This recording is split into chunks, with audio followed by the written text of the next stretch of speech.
नमस्कार, मैं हूँ अनन्या गहरवार और स्वागत है आपका हमारे चैनल माइलस्टोन प्रोडक्शन हाउस में।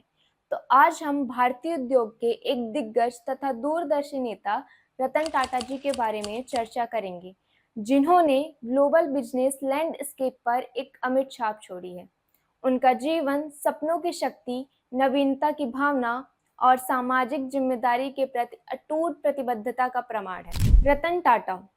रतन टाटा एक ऐसा नाम है जो अब सिंबल ऑफ एक्सीलेंस के लिए जाना जाता है। उन्होंने न केवल टाटा ग्रुप को असाधारण ऊंचाइयों तक पहुंचाया, बल्कि विश्व भर में लाखों लोगों को प्रेरित भी किया है। उनकी जीवन यात्रा, जो चुनौतियों और सफलताओं से भरी हुई है, आज भी उम्मीद और प्रेरणा का एक बड़ा स्रोत है।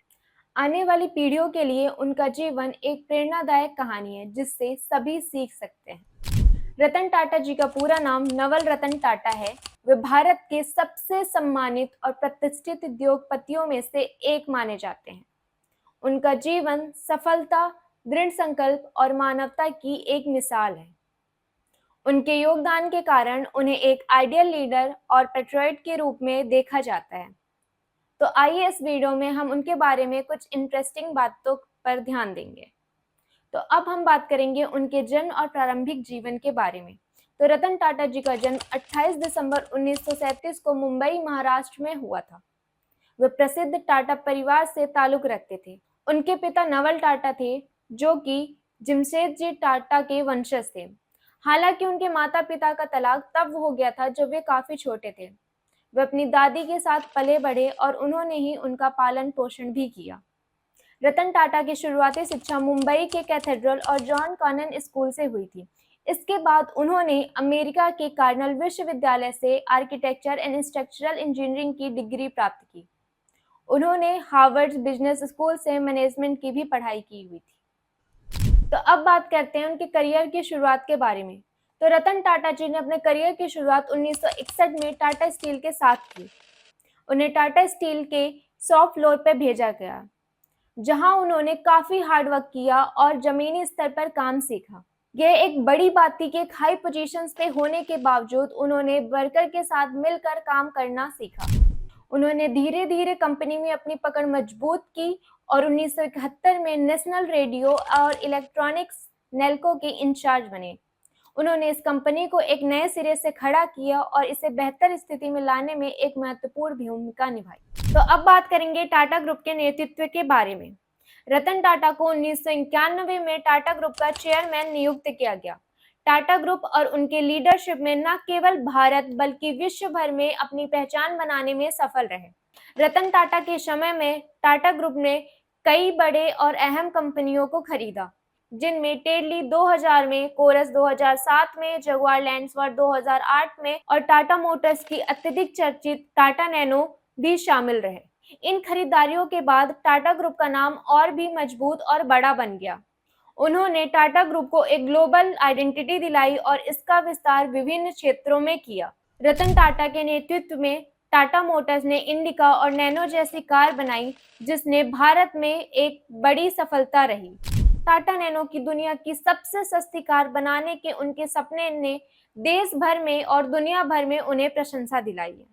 रतन टाटा ने 2012 में टाटा ग्रुप के चेयरमैन पद से रिटायरमेंट ले ली, लेकिन वे टाटा ट्रस्ट के चेयरमैन बने रहे। टाटा ट्रस्ट के माध्यम से उन्होंने education, health, rural development, art और कल्चरल के फील्ड में काफी योगदान दिया है। वे हमेशा से समाज सेवा और परोपकार के कार्यों में विश्वास रखते थे। उनकी मानवीय भावना और दूसरों की मदद करने की उत्परता ने उन्हें एक बेहद और प्रतिष्ठित व्यक्ति बना दिया।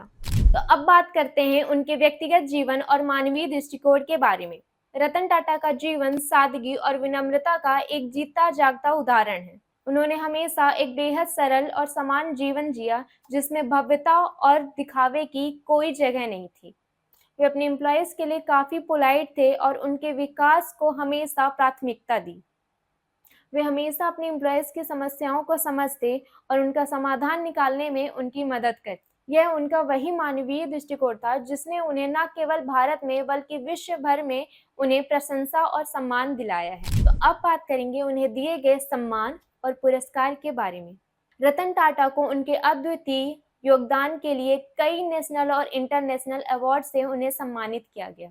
उन्हें भारत सरकार ने 2000 में पद्म भूषण और 2007 में पद्म विभूषण जैसे उच्चतम नागरिक सम्मानों से नवाजा, जो उनके देश के प्रति योगदान और उद्योग जगत के असाधारण उपलब्धियों का प्रतीक है।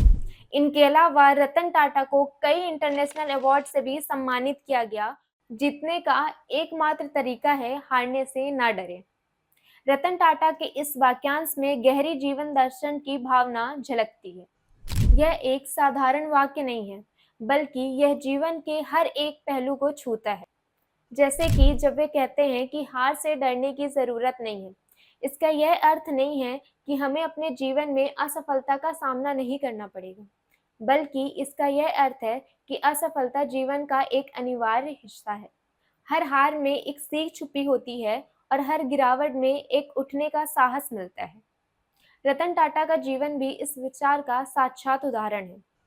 उन्होंने न केवल टाटा समूह को एक नई ऊंचाइयों तक पहुंचाया, बल्कि कई बार ऐसी चुनौतियों का सामना करना पड़ा जहां उन्हें असफलता का डर रोक सकता था। ऐसी ही और जानकारी वीडियोस के लिए हमें सब्सक्राइब करिए। नमस्कार।